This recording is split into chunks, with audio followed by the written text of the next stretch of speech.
Hey everyone, I want to show what we've been building at Operative.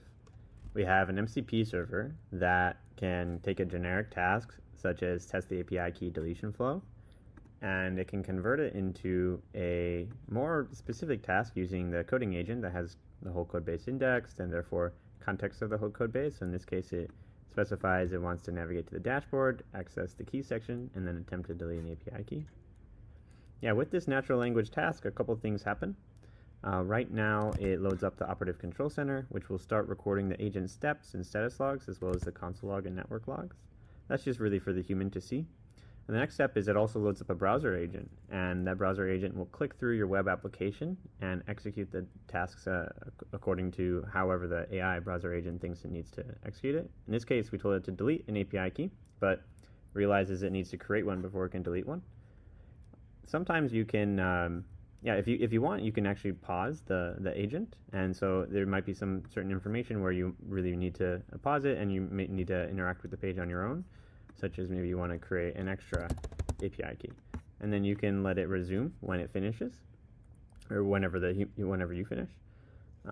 And then in this case, it sees that there's now 2 delete buttons. It will try to delete an API key, and it's still on the task of testing that the API key deletion works. So let's see if it tests. Okay, so it just tests that one API key deletion works. And then finally, when the MCP server returns, it returns back all of the agent steps that happened, the conclusion that it got, which is that it was successfully able to test the API key deletion flow. It has all of the console logs that it appeared, and then also all the network requests that appeared, and the chronological timeline of all the events.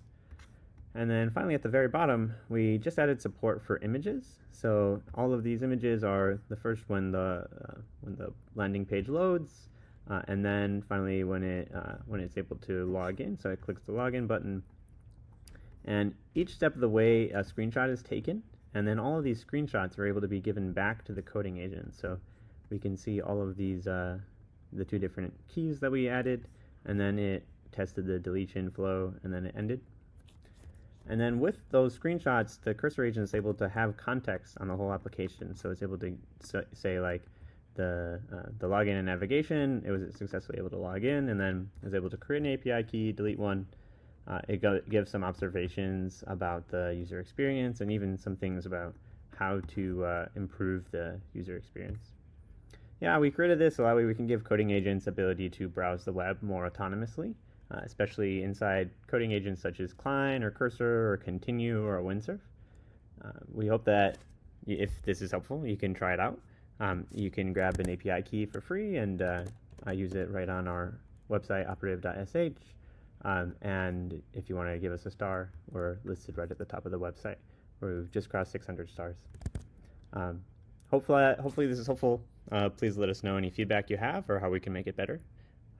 Thanks for listening.